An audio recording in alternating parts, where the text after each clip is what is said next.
कौन ब्रह्मा का पिता है, कौन विष्णु की मां, शंकर का दादा कौन है, हमको दे बता।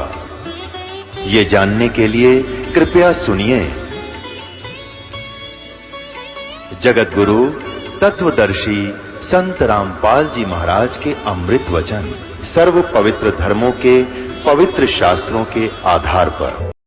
ये शिव महापुराण प्रथम भाग हिंदी टीका सहित भाग 1। यह है श्री शिव महापुराण। ये कहाँ से प्रकाशित है? बंबई से विद्या वारिधि पंडित ज्वाला प्रसाद जी मिश्र कृत हिंदी टीका सहित, और खेमराज श्री कृष्ण दास बंबई से ये प्रकाशित है। अब इसमें दिखाते हैं आपको। इसके तीसरे स्कंद में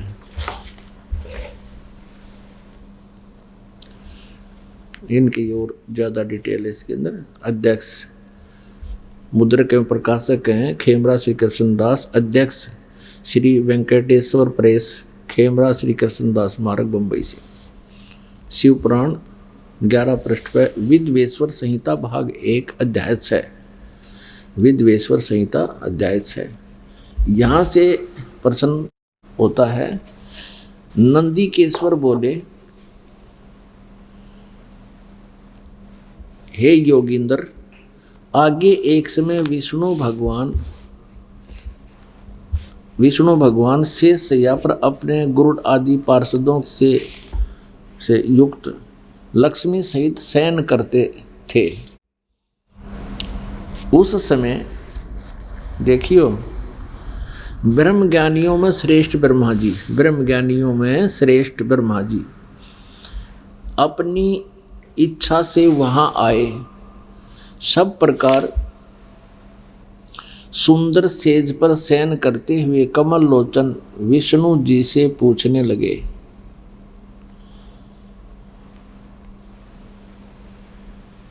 तुम कौन हो जो मुझे देखकर अभिमानी पुरुष के समान शयन करते हो, यानी सोए पड़े हो।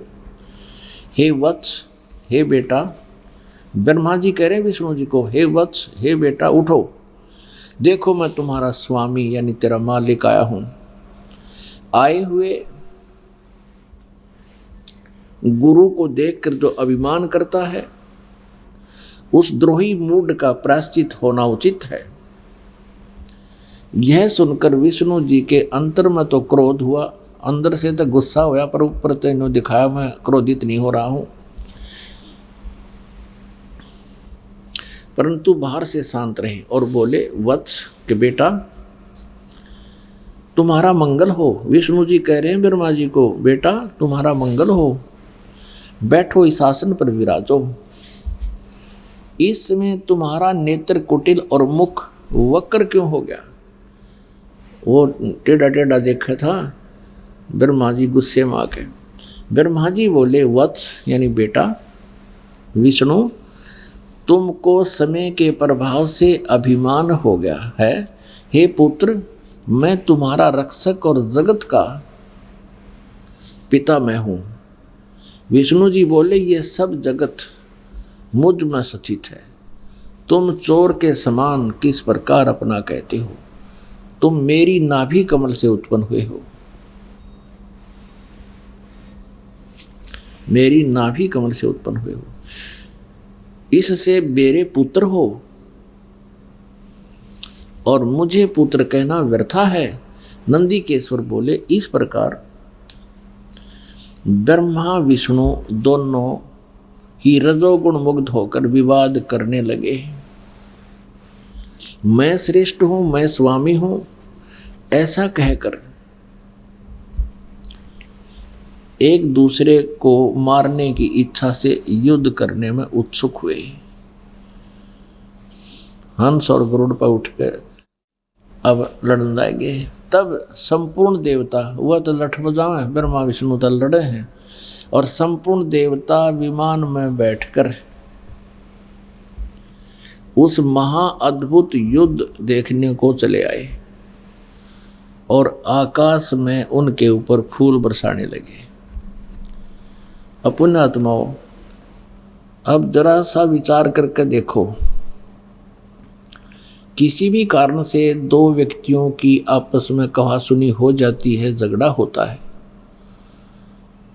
तो अच्छे व्यक्ति का फर्ज बनता है उन दोनों का बीच बचाव करे, उनको समझा बुझा के उनका युद्ध समाप्त करवावे। और ये हमारे देवता ऊपर से फूल बरसावे उनको लड़ता देख के, अन्यों के शाबाश मरो कट के, देखते हैं कौन सा तगड़ा तुम्हारे। ये देवताओं के लक्षण है। यहाँ का सारा नकली काम है। ये नकली ऋषि जिनको कह पता नहीं वेदों का, और मैं ऋषि पाक रहे थे, और ये भगवान जिनको पूजा करते थे, इनके विषय में आगे देखो क्या लिखा है। ये खुद कहता है कहा कि तुमने ब्रह्मा और विष्णु को तुमने कैसे अपने आप को भगवान मान लिया, तुम यू आर नॉट गॉड, तुम भगवान नहीं हो। अब इन दोनों के बीच में काल ने वो स्तंभ खड़ा कर दिया। फिर उन दोनों के बीच में स्तंभ जब खड़ा कर दिया तो ये काल भगवान वहाँ शिव रूप में आ गया। फिर वो क्या कहता है ये देखिएगा। अब ये पृष्ठ नंबर 17 शिव पुराण विद्वेश्वर संहिता अध्याय 9 पढ़ रहे हैं। पहले हमने वो 6 पढ़ा था, अब यहाँ पढ़ते हैं हम। उन दोनों की अज्ञानता और वैर को दूर करने के अर्थ दोनों से कहा, मेरे सकल और निष्कल भेद से 2 स्वरूप हैं, परंतु और ईश्वर नहीं और कोई भगवान नहीं है। इस कारण से उनके 2 रूप नहीं हो सकते। पहला सतम रूप और पीछे मूर्तिमान रूप धारण किया है। इसमें ब्रह्म रूप निष्कल और इस रूप सगुण है। मेरे ये दोनों रूप सिद्ध हैं और दूसरे किसी के नहीं हो सकते। इस प्रकार तुम दोनों ने अथवा दूसरों को इस तव की प्राप्ति नहीं हो सकती। तुमने जो अज्ञानता से अपने को ईश माना, तुमने जो अज्ञान से अपने को भगवान मान लिया, ये बड़ा ही अद्भुत हुआ। और तुम्हारी फड़क निकालने के लिए मैं ईब आया हूं, उद्भुत हुआ। इसके दूर करने को ही मैं रण स्थान में आया। अब तुम अपना अभिमान त्याग कर मुझ ईश्वर में अपनी बुद्धि लगाओ। मेरे प्रसाद से लोक में सब अर्थ प्रकाश करते हैं। अपने आत्माओं, इसमें संस्कृत भी साथ है। इस जो आपको पुराण दिखा रहा है दास शिव पुराण, इसमें संस्कृत मूल पाठ भी साथ है और अनुवादकर्ता ने अनुवाद भी बहुत कुछ ठीक किया हुआ है। इससे स्पष्ट हो गया कि ब्रह्मा विष्णु और शिव शंकर जो इस काल का पुत्र है, ये प्रभु नहीं है, ईश नहीं है।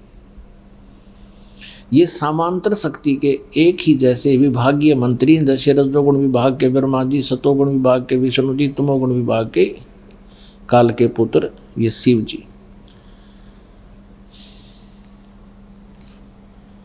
अब आपको दिखाते हैं कि यही विद्वेश्वर संहिता शिव पुराण आपको दिखा रहे हैं, जो बंबई से प्रकाशित है, मुंबई से। 17-18 पृष्ठ पे अध्याय 10, 9 हमने पढ़ लिया, अध्याय 10 अब ये है। इति श्री शिव महापुराणे विद्वेश्वर संहिता भाषा टीकायम 9वां अध्याय। 9वां समाप्त हो गया और यहाँ 10वां शुरू हो गया। यहाँ देखना, इस पर हम अपने थोड़ा सा अपने मतलब का लेंगे ज़्यादा, जिससे हम समझ सकें इन सदग्रंथों को। हे पुत्रों, यह कृत आपने तप से प्राप्त किया है, जो कि सृष्टि उत्पत्ति और पालन कहता है। सो मैंने प्रसन्न होकर तुम्हें दिया है। इसी प्रकार दूसरे 2 कृत्य रुद्र और महेश को प्रदान किए। अब ये बात विचारणीय है कि रुद्र और महेश और ब्रह्मा और विष्णु ये दोनों, इनको कहा है कि तुमने सृष्टि और उत्पत्ति जो प्राप्त किया है, और रुद्र और महेश ने, ये चार हैं। और बोलने वाला इनका पिता पांचवा है। वो क्या कह रहा है, परंतु अनुग्रह कृत कोई भी पाने में समर्थ नहीं है।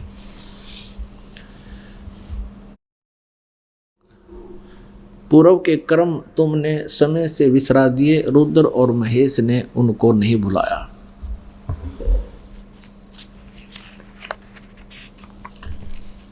अब 19 पृष्ठ हम आपको पढ़ के सुनाएंगे। रूप और वेश कृत आसन वाहन और आयुध आदि में हमारी सामर्थ्य थी।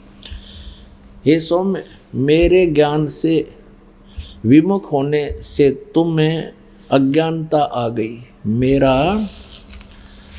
ज्ञान होने से ऐसा नहीं होता। ज्ञान और रूप महेश के तुल्य हो जाता है।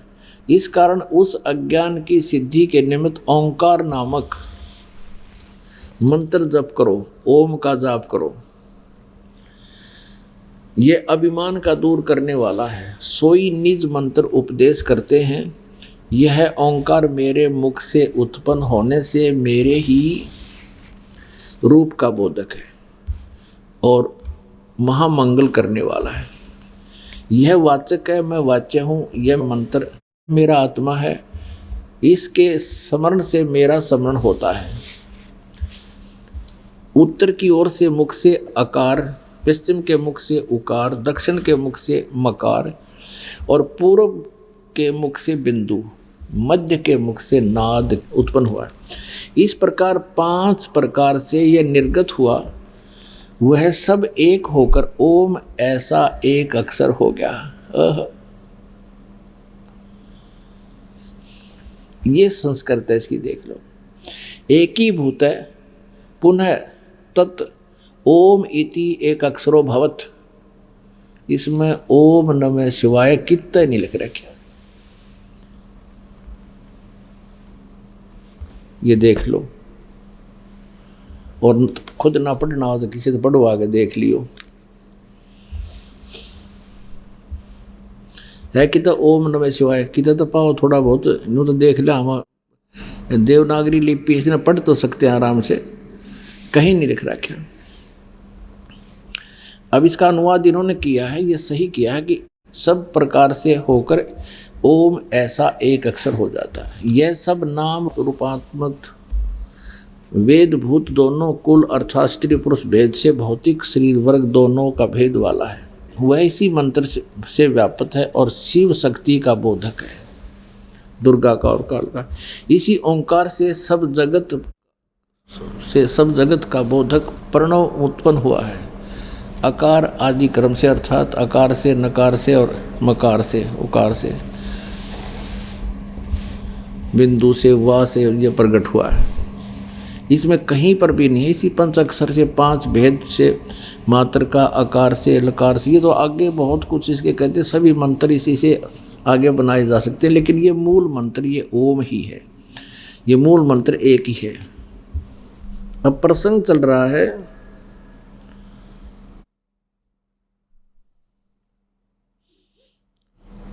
परमेश्वर कबीर देव जी, वो पूर्ण परमात्मा है। श्री ब्रह्मा जी, श्री विष्णु जी, श्री शिव जी ये प्रभु नहीं हैं। ये जगत के उत्पत्ति करता नहीं है। ये केवल एक ब्रह्मांड में उत्पत्ति, सचिथि और संहार करने वाले हैं। उत्पत्ति कैसे, जैसे रजोगुण प्रभावित होकर के सभी प्राणी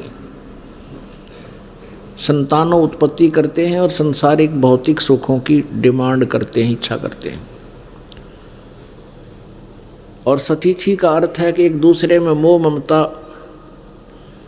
जैसे बेटा बेटी में ममता, माता पिता के अंदर मोह, संपत्ति में मोह, भाई बहन का प्यार, आपस में ममता, ये भगवान विष्णु जी के सतोगुण के कारण है।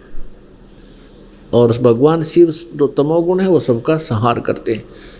अब जैसे इन तीनों गुणों के प्रभाव से हम यहाँ व्यवस्थित हैं। ब्रह्मा जी के रजगुण की जो तरंगे निकलती हैं तो वो हमें प्रभावित करती है। इस काल भगवान ने इन तीनों पुत्रों को एक एक गुण युक्त कर रखा है। इनको कैसे किया है? इस ब्रह्मांड के सबसे ऊपर के हिस्से में ब्रह्मलोक है और ब्रह्मलोक के सबसे ऊपर के हिस्से में बीच में उसको भी इसने पार्टीशन कर रखी है। सबसे शिखर में ये खुद रहता है, वहाँ इसने 3 स्थान बना रखे।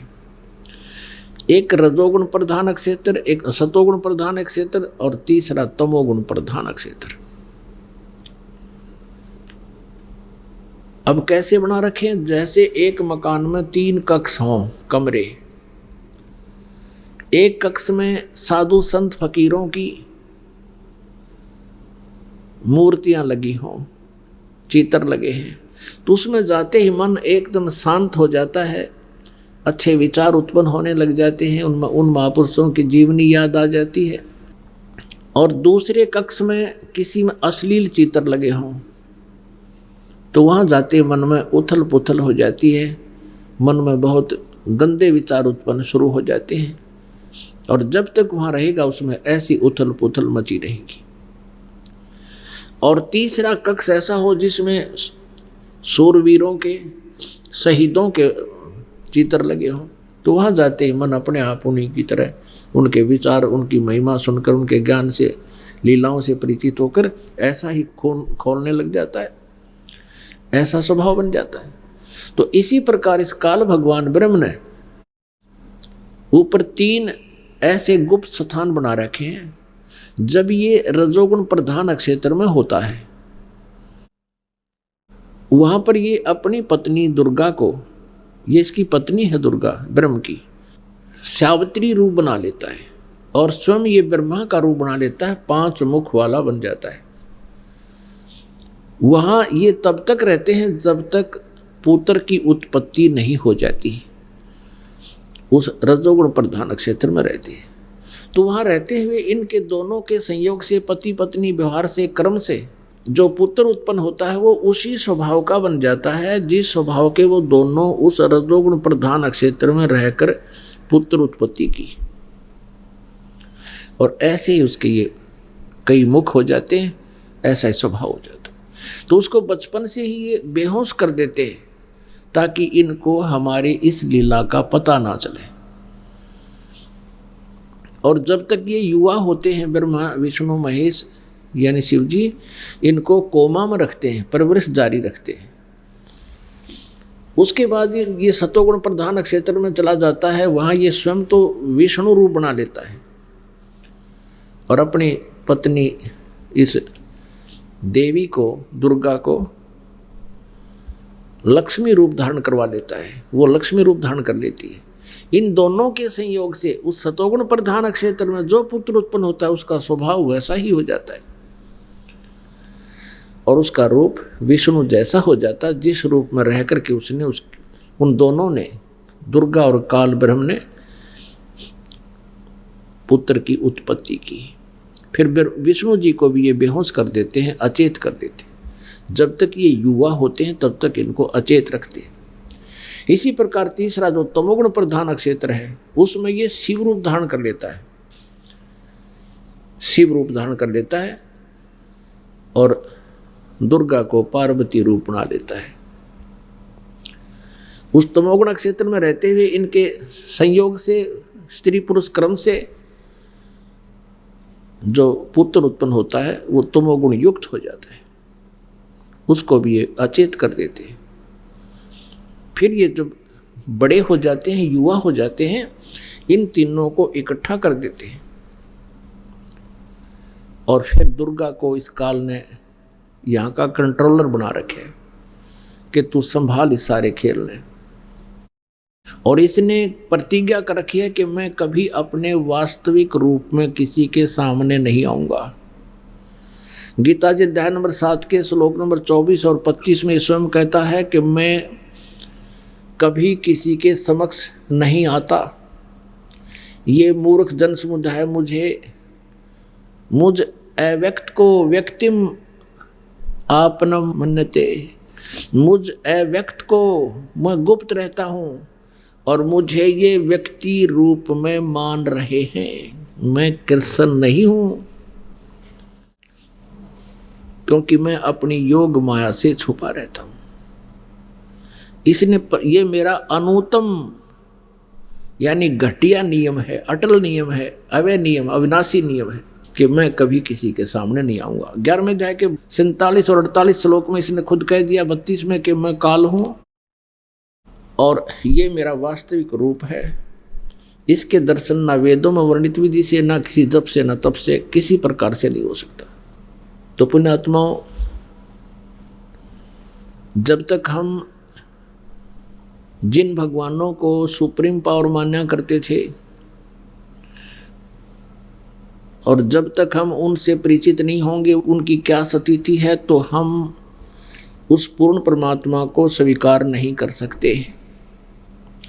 पूर्ण परमात्मा की तरफ रुचि बनाने के लिए, पूर्ण परमात्मा को परमात्मा सिद्ध करने के लिए ये ढेर सारे प्रमाण आपके समक्ष प्रस्तुत किए जा रहे हैं ताकि आप आसानी से समझ सके।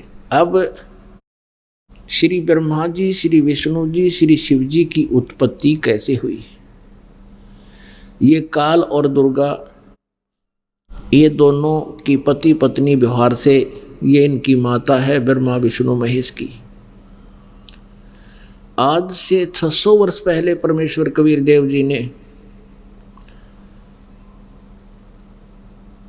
अपनी कबीर वाणी में, सच्चिदानंद घन ब्रह्म की वाणी में, अर्थात उस तत्व ज्ञान में, कबीर सागर में, कबीर वाणी में 600 वर्ष पहले लिखा था। आपके रूबरू कराते हैं। क्या बताया था? धर्मदास ये जग बोराना, कोई न जाने पद निर्वाणा, यही कारण मैं कथा पसारा, सबसे कहिए एक राम न्यारा। यही ज्ञान जग जीव सुनावो, सब जीवों का भरम नसावो। अब देखिएगा, कबीर सागर दिखाते हैं आपको, जो सच्चिदानंद घन ब्रह्म की वाणी है, जो उनके मुखारविंद से उच्चारित है और धर्मदास जी महाराज द्वारा वह लिपिबद्ध है। आज से 600 वर्ष पहले जिसको अज्ञानी कहा करते थे, वो विद्वान नहीं कहा करते थे, ये कुछ नहीं जानता, उठपटांग बोलता है, उस परमेश्वर की वाणी में आज वही लिखा है जो हमारे पुराणों में लिखा है। तो इससे हम आसानी से पहचान सकेंगे कबीर इज गॉड। भगवान के बिना ये ज्ञान कोई नहीं दे सकता। हम जिनको महर्षि माना करते, ब्रह्मा विष्णु महेश मानते थे, ये सुप्रीम पावर, उनको खुद ज्ञान नहीं, अपने बारे में हम कहाँ से उत्पन्न हो गए? तो ये भगवान कहाँ से थे? ये देखिएगा कबीर सागर संपूर्ण 11 भाग खेमराज श्री कृष्णदास प्रकाशन मुंबई से ये छपा है। खेमराज श्री कृष्णदास प्रकाशन बम्बई से, जहाँ से शिव पुराण छुपा है वहीं से ये छुपा है। ये देखिएगा, कबीर पंथी भारत पथिक स्वामी युगलानंद बिहारी द्वारा परिष्कृत।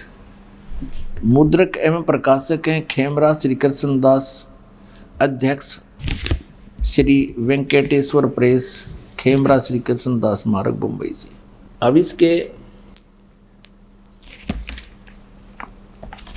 बोध सागर, ये है ज्ञान बोध सागर 21 पृष्ठ पे। यहां देखिएगा, परमात्मा ने 600 वर्ष पहले कहा था,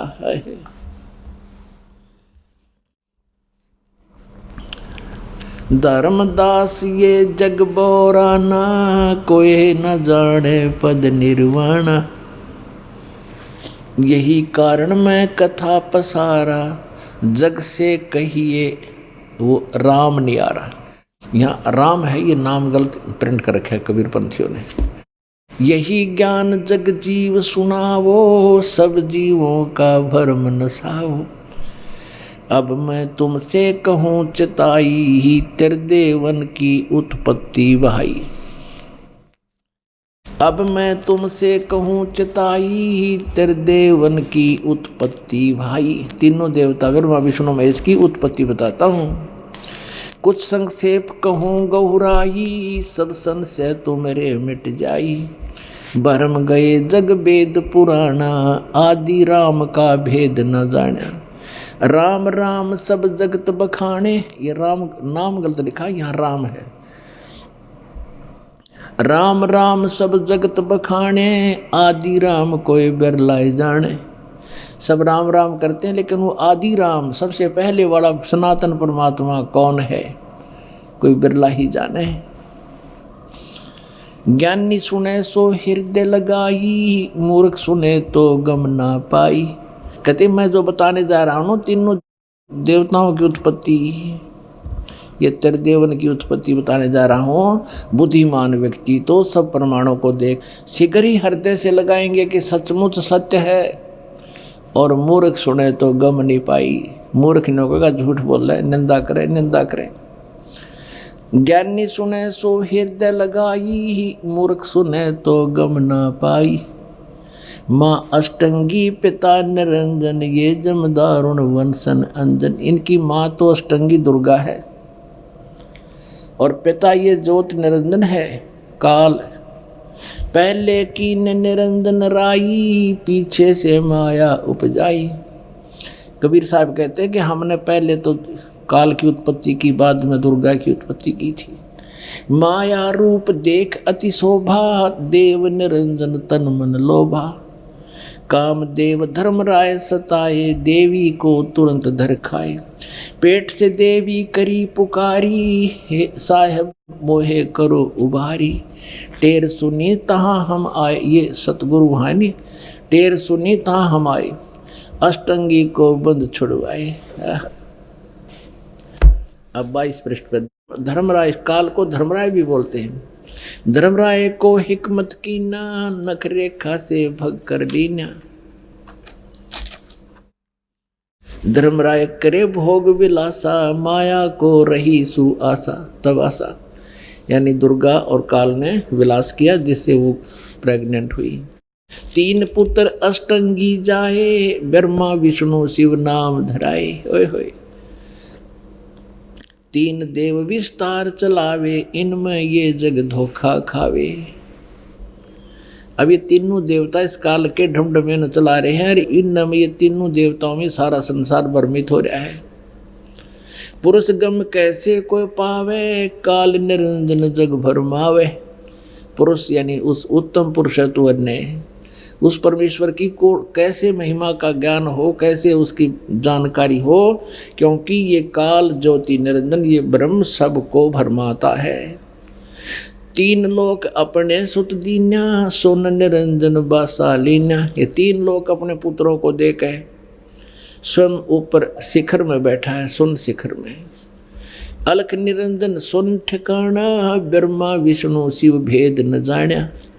ब्रह्मा विष्णु महेश को भी अपने पिता के बारे में आज तक जानकारी नहीं।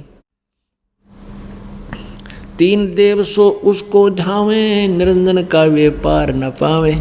ये कहते तीनों देवता भी उसकी समाधि ध्यान लगा लगा थक लिए, और वो उस काल का अपने पिता का भी पार नहीं पाए, ब्रह्म की भी प्राप्ति नहीं कर पाए। अलख निरंजन बड़बट पारा, 3 लोक जीव कीन आहारा। कहते बड़ा ठग है ये ब्रह्म, ये काल 3 लोक के जीवों को आहार करता है, ये खाता है। ब्रह्मा विष्णु शिव नहीं बचाए, सकल खाए पुन धूड़ उड़ाए। ब्रह्मा विष्णु महेश को भी खाता है जब इनकी मृत्यु होती है समय आने पर। तिनके सुत हैं तीनों देवा, अंदर जीव करते हैं सेवा। कहते इस काल के और दुर्गा के ये 3 पुत्र हैं, और ये तत्व ज्ञानहीन अंधे जीव इन्हें की ब्रह्मा विष्णु महेश की ही पूजा करते हैं। अकाल पुरुष का हो नहीं चीन्या, काल पाए सभी गए लीना। ऐसा राम सकल जग जाने, आज ब्रह्म को ना पहचाने। 3 देव असुर अवतारा, ताको भजे सकल संसारा। तीनों गुण का ये विस्तारा, धर्मदास मैं कहूँ पुकारा। गुण तीनों की भक्ति में, भूल पड़ो संसारे, कहे कबीर निज नाम बिन कैसे उतरो पारे। पुण्यात्माओं, आपका सौभाग्य है, आपका जन्म अब इस पीक टाइम में है। ये भक्ति युग है। धन्य है आपके माता पिता जिनसे जन्म हुआ। ऐसे समय मनुष्य जीवन और फिर आपको ये तत्व ज्ञान सुनने को मिल रहा है। आपके पुण्य कर्मों की, आपकी किस्मत में परमात्मा ने कलम तोड़ रखी है। एक बच्चा, बेटा या बेटी, एक बालक, विद्यार्थी एक शिक्षा ग्रहण करता है, उसके लिए वो कितना समय निकालता है। माता पिता भी उसको पूर्ण रूप से छूट दे देते कि बेटा तू अपनी पढ़ाई कर, भक्ति कर, और यदि उसने बीए करनी है तो 14 वर्ष तक उससे कोई काम नहीं लेते, खर्च और करते हैं। और कोई डिग्री वगैरह करनी है 4-5 वर्ष और भी उसको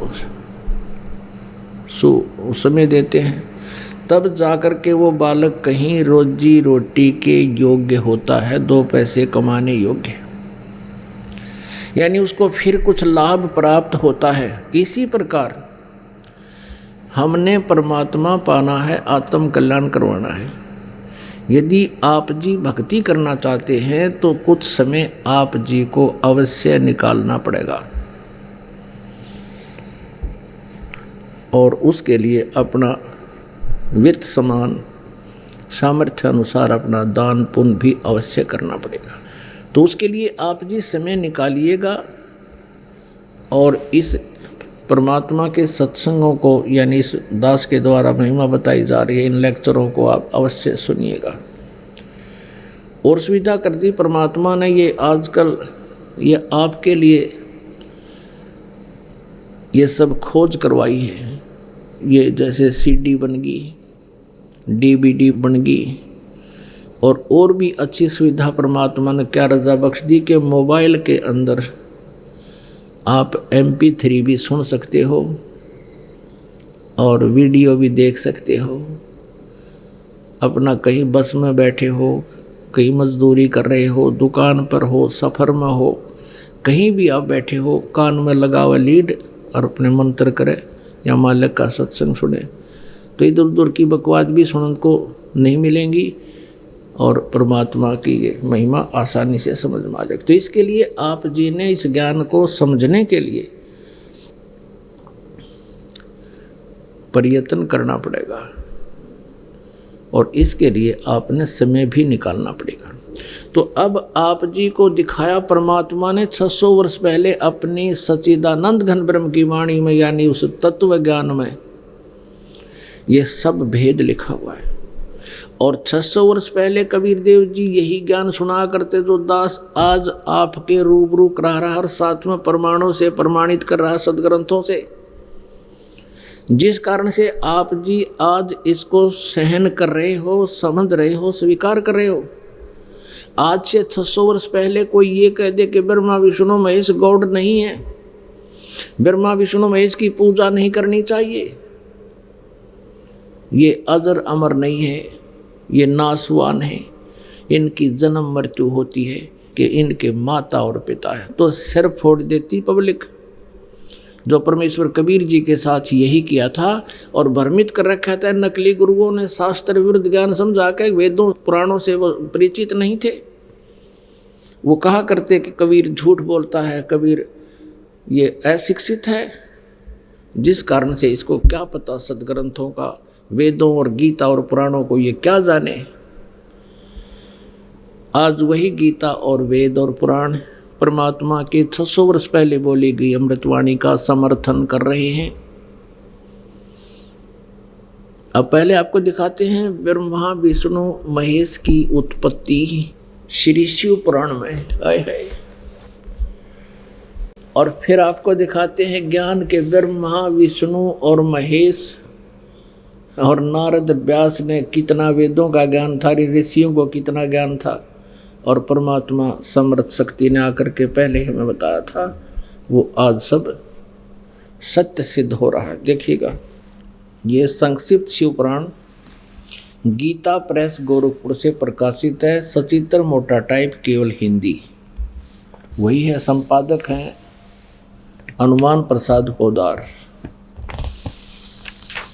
गीता प्रेस गोरखपुर से। ये मुद्रक भी हैं और प्रकाशक भी हैं, गीता प्रेस गोरखपुर। अब इसका देखिएगा यहाँ से, ये है रुद्र संहिता,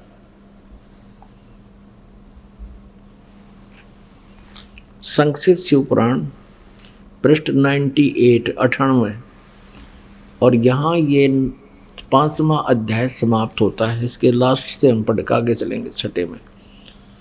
अपने पुत्र नारद की यह बात सुनकर लोक पितामह ब्रह्मा वहाँ इस प्रकार बोले, यानी नारद जी ने कुछ बात प्रसन्न किया था ब्रह्मा जी को।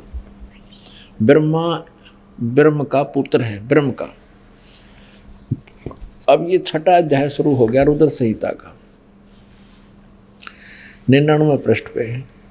ब्रह्मा जी ने कहा, ब्रह्मन देव शिरोमणे, तुम सदा समस्त जगत के उपकार में ही लगे रहते हो। तुमने लोगों के हित की कामना से ये बहुत उत्तम बात पूछी है, जिसमें समस्त चराचर जगत नष्ट हो गया था, सर्वत्र केवल अंधकार ही अंधकार था। न सूर्य दिखाई देते थे, न चंद्रमा, अन्य ग्रहों और नक्षत्रों का भी पता नहीं था। आगे देखो, उस समय तत्सद ब्रह्म, इस श्रुति में जो सत्य सुना जाता है एकमात्र वही शेष था। अब 100 पृष्ठ पाते हैं।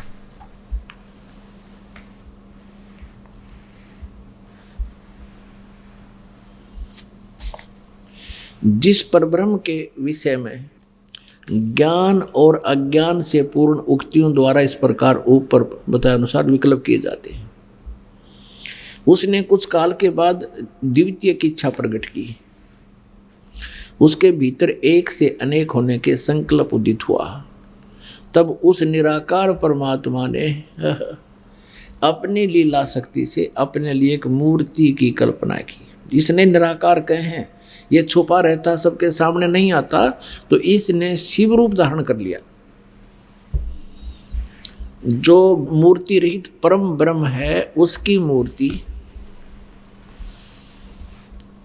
भगवान सदाशिव है। ये काल है सदाशिव। अर्वाचीन और प्राचीन विद्वान उन्हीं को ईश्वर कहते हैं। उस समय एकाकी रहकर सब इच्छानुसार विहार करने वाले उन सदाशिव ने अपने विग्रह से स्वयं ही एक स्वरूप भूता शक्ति की सृष्टि की, जो उनके अपने श्री अंग से कभी अलग होने वाली नहीं थी। उस पराशक्ति को प्रधान, प्रकृति, गुणवती माया, बुद्धि तत्व की जननी तथा विकार रहित बताया गया है। वह शक्ति अंबिका कही गई है। उसी को प्रकृति, ये ध्यान रखना, दुर्गा जी को प्रकृति और प्रधान भी कहते हैं। उसी को प्रकृति, सर्वेश्वरी, त्रिदेव जननी, ब्रह्मा विष्णु महेश की जननी माता, उसके उत्पन्न करने वाली नित्ता और मूल कारण भी कहते हैं। सदाशिव द्वारा प्रकट की गई उस शक्ति के 8 भुजाएं हैं। नाना प्रकार के आभूषण उसके श्री अंगों की शोभा बढ़ाते हैं। वह देवी नाना प्रकार की गतियों से संपन्न है और अनेक प्रकार के अस्त्र शस्त्र धारण करती है। सिद्ध हो गया कि ये दुर्गा है। एकनी होने पर भी वह माया संयोग वसात अनेक हो जाती है। वे जो सदाशिव हैं उन्हें परम पुरुष, ईश्वर, शिव शंभु और महेश्वर कहते हैं। यहाँ देखना, ये काल की डेफिनेशन है, ये सारी 101 पृष्ठ पे है रुद्र संहिता। वे अब काल के बारे में, ब्रह्मा विष्णु महेश के पिता के बारे में बताया जा रहा है। वे अपने सारे अंगों पर बसम रमाए रहते हैं। उन काल रूपी ब्रह्म ने, सदाशिव कहो, काल रूपी ब्रह्म कहो, उस काल रूपी ब्रह्म ने एक ही समय शक्ति के साथ, नाथ नहीं है, यानी दुर्गा के साथ शिवलोक नामक अक्षेत्र का निर्माण किया था। उस उत्तम अक्षेत्र को काशी कहते हैं।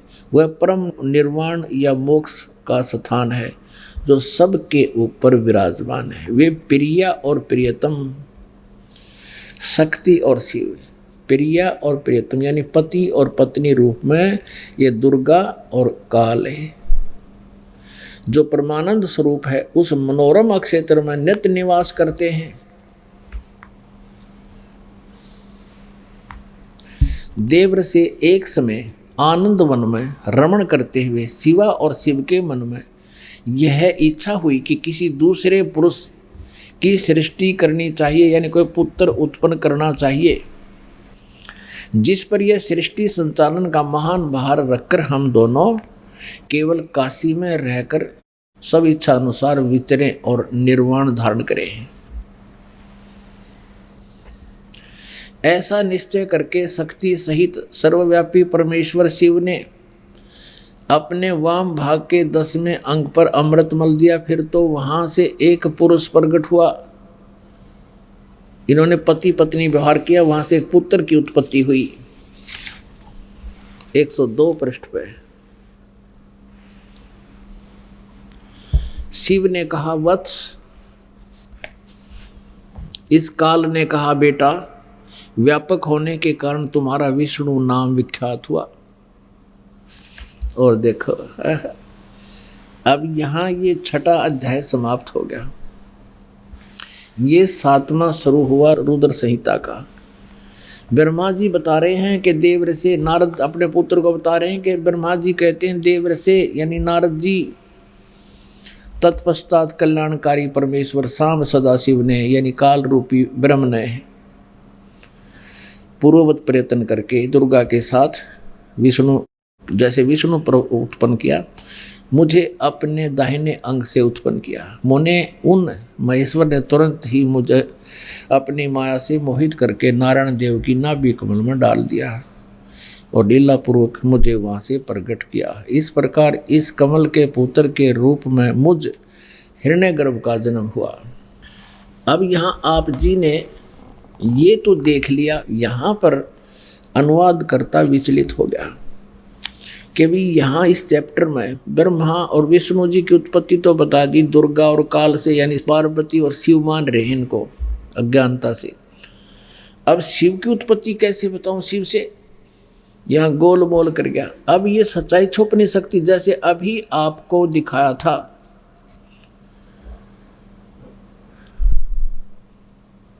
विद्वेश्वर संहिता में कि एक बार ब्रह्मा और विष्णु जी का आपस में युद्ध हो गया।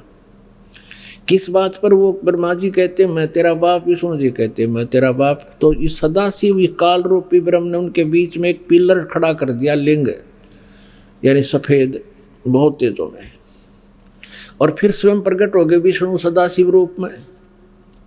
विष्णु और ब्रह्मा को दर्शन दिए शिव रूप में, जैसे आपने देखा होगा, जैसे ये रूप है शिव जी का इस रूप में। और वहां उनसे कहा कि तुम दोनों को मैंने, पुत्रों तुम दोनों को सतिथि और उत्पत्ति जो कर्त दिए हैं, जॉब दी है, ये जो विभाग दिए हैं, ये तुमने तपस्या करके मुझसे प्राप्त किए। एक बार फिर दिखाते हैं क्योंकि ये प्रसंग ऐसा चल पड़ा। वही अब ये ब्रह्मा और विष्णु जी की उत्पत्ति तो क्लियर होगी दुर्गा और काल से। अब रहेगी शिव जी की, ये देखो 24 पृष्ठ पे विद्वेश्वर संहिता है, और ये 24 पृष्ठ पे इन दोनों के बीच में स्तंभ खड़ा कर दिया। फिर ये काल आ गया शिव रूप धारण करके। ब्रह्मा और विष्णु ने पूछा, प्रभु सृष्टि आदि 5 कृत्यों के लक्षण क्या है, ये हम दोनों को बताइए। भगवान शिव बोले, ये काल बोला, फिर काल, ये काल रूपी ब्रह्म, मेरे कृत्यों को समझना अत्यंत गहन है, तथापि मैं कृपा पूर्वक तुम्हें अब उनके विषय में बता रहा हूँ। ये सृष्टि, पालन, संहार, तिरोभाव और अनुग्रह, ये 5 ही मेरे जगत संबंधी कार्य हैं। 26 पृष्ठ पे श्री शिव पुराण में, पुत्रो, ये काल कहता पुत्रो, तुम दोनों ने तपस्या करके प्रसन्न हुए मुझ परमेश्वर से सृष्टि और सतिथि नामक 2 कृत प्राप्त किए। ये ब्रह्मा और विष्णु को तो यह बता दिया। इसी प्रकार मेरी विभूति स्वरूप यानी मेरे स्वरूप में है जो रुद्र और महेश्वर, ये मैं नहीं है ने 2 अन्य उत्तम कृत सहार और त्रोभाव मुझसे प्राप्त किए। अब पुण्यात्माओं, आज तक हम जो भी ज्ञान ग्रहण किए हुए थे वो बिल्कुल अज्ञान था, लोक वेद था, दंत कथा थी, शास्त्र विरुद्ध था कि ब्रह्मा विष्णु महेश सर्वेश्वर हैं, महेश्वर हैं और इनके कोई माता पिता नहीं है। ये स्पष्ट हो गया। और श्री दुर्गा पुराण में भी इसी प्रकार का प्रमाण है 3रे स्कंद में। अब आप जी को ये बताते हैं, परमेश्वर ने अपनी अमृतवाणी में कहा है कि 3 लोक और भवन चतुर्दश कोई नहीं सत्संगी। 3 लोक यानी एक ब्रह्मांड में, इन सभी 14 भवनों में, लोकों में, एक ब्रह्मांड के अंदर 14 लोक हैं कुल मिलाकर, इनमें कहते कोई भी सत्संगी नहीं है। सत्संगी का अर्थ है जो यथार्थ ज्ञान से परिचित हो, यानी वेदों से भी जो परिचित हो।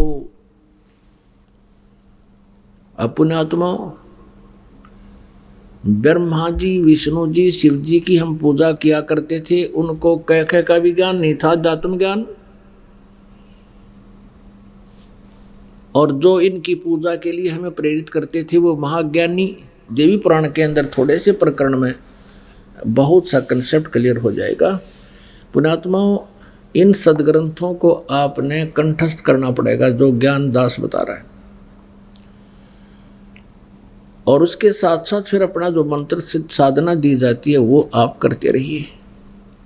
जिससे क्या होगा कि आप किसी से भ्रमित नहीं हो सकते, क्योंकि हम जा रहे हैं अपने सही रास्ते से और सही दिशा में।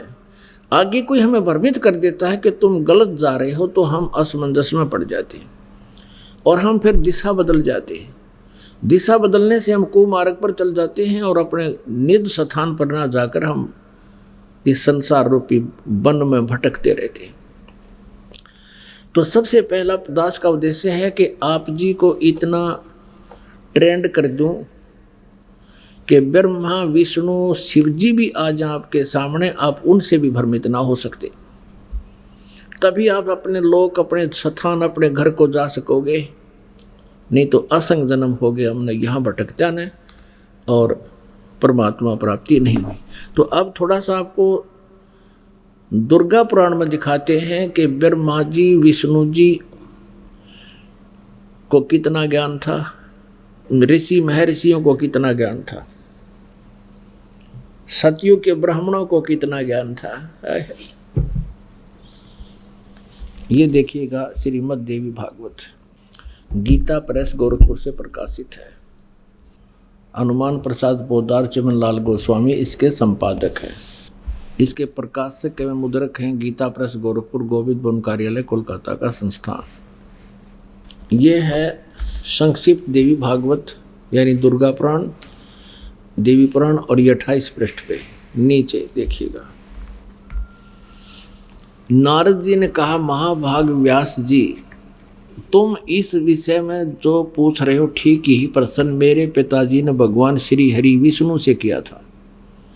देवादिदेव भगवान जगत के स्वामी हैं, लक्ष्मी जी उनकी सेवा में उपस्थित रहती हैं, दिव्य कौष्टमणि उनकी शोभा बढ़ाती है, वे शंख चक्र गदा लिए रहते हैं, पीतंबर धारण करते हैं, 4 भुजाएं हैं। ये क्लियर हो गया कि विष्णु जी के बारे में ब्रह्मा जी बता रहे हैं, ब्रह्मा जी बताएंगे। नारद जी कह रहे हैं कि मैंने अपने पिता से पूछा था, तो मेरे पिताजी ने यही प्रश्न किया था विष्णु जी से। वे चराचर जगत के आश्रयदाता हैं, जगत गुरु हैं। विष्णु जी को इस सारी सृष्टि को ज्ञान देने वाला बता रहे हैं। कौन? नारद जी और व्यास जी सुन रहे हैं। जगत गुरु एवं देवताओं के भी देवता हैं। ऐसे जगत प्रभु भगवान श्री हरि महान तप कर रहे थे। ये डले डो रहा था विष्णु जी। तप करने का किसी भी शास्त्र में आदेश नहीं है।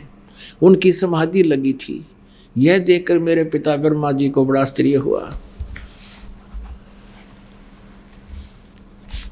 ये प्रथम स्कंद है देवी भागवत का, पहला स्कंद, और 28 पृष्ठ पे हम पढ़ रहे हैं। अतः उन्होंने उनसे जानने की इच्छा प्रकट की। ब्रह्मा जी ने विष्णु जी से यह जानने की इच्छा प्रकट की कि आप क्यों तपस्या कर रहे हो, अब तो पूर्ण परमात्मा हो। ब्रह्मा जी कहते हैं। ब्रह्मा जी ने पूछा, प्रभु आप देवताओं के अध्यक्ष, जगत के स्वामी और भूत भविष्य एवं वर्तमान सभी जीवों के एकमात्र शासक हैं। भगवान फिर आप क्यों तप कर रहे हैं और किस देवता की आराधना में ध्यान मगन है? मुझे असीम आश्चर्य तो यह हो रहा है कि आप देवेश्वर एवं सारे संसार के शासक होते हुए समाधि लगाए बैठे। अब ब्रह्मा जी के विनीत वचन सुनकर भगवान श्री हरि विष्णु जी ने ये वचन बोले, उनसे कहने लगे, ब्रह्मन सावधान होकर सुनो, मैं अपने मन का विचार व्यक्त करता हूँ। देवता, दानव, मानव सब यही जानते हैं कि तुम सृष्टि करते हो, मैं पालन करता हूँ और शंकर संहार किया करते हैं, किंतु फिर भी वेद के पारगामी पुरुष अपनी युक्ति से यह सिद्ध करते हैं कि रचने, पालने और संहार करने की यह योग्यता जो हमें मिली है उसकी अधिष्ठात्री शक्ति देवी है। वे कहते हैं कि संसार की सृष्टि करने के लिए तुम्हें राजसी शक्ति का संचार हुआ है और मुझे सात्विक शक्ति मिली है और रुद्र में तामसी शक्ति का आविर्भाव हुआ है। यानी रजगुण ब्रह्मा, सतगुण विष्णु, तमगुण शिव जी हैं। इस शक्ति के अभाव से तुम इस संसार की सृष्टि नहीं कर सकते, मैं पालन करने में सफल नहीं हो सकता और रुद्र से विसार कार्य होने भी संभव नहीं। ब्रह्मा जी, हम सभी उस शक्ति के सहारे अपने कार्य में सदा सफल होते रहते हैं। सुअर्थ प्रत्यक्ष और परोक्ष दोनों उदाहरण मैं तुम्हारे सामने रखता हूँ, सुनो। यह निश्चित बात है कि उस शक्ति के अधीन होकर ही, यानी दुर्गा के, मैं इस शेष नाग की सैया पर सोता और सृष्टि करने का अवसर आते ही जाग जाता हूँ। मैं सदा तप करने में लगा रहता हूँ। उस शक्ति के शासन से कभी मुक्त नहीं रह सकता। कभी अवसर मिला तो लक्ष्मी के साथ सुखपूर्वक समय बिताने का सौभाग्य प्राप्त होता है। मैं कभी तो दानों के साथ युद्ध करता हूँ। अखिल जगत को भय पहुँचाने वाले दैत्यों के विकराल शरीरों को शांत करना मेरा परम कर्तव्य हो जाता है। और देखो कमाल तो यहाँ कर दिया विष्णु जी ने। 29 पृष्ठ पे है, ये प्रथम स्कंद, हम पहला स्कंद पढ़ रहे हैं। यहाँ क्या बताया है कि मुझे सब प्रकार से शक्ति यानी दुर्गा के अधीन होकर रहना पड़ता है। उन्हीं भगवती शक्ति का मैं निरंतर ध्यान किया करता हूँ। क्योंकि दुर्गा की पूजा करता हूँ मैं, और ब्रह्मा जी मेरी जानकारी में है। इन भगवती शक्ति से बढ़कर दूसरे कोई देवता नहीं और कोई भगवान नहीं मेरे आध्यात्मिक ज्ञान में।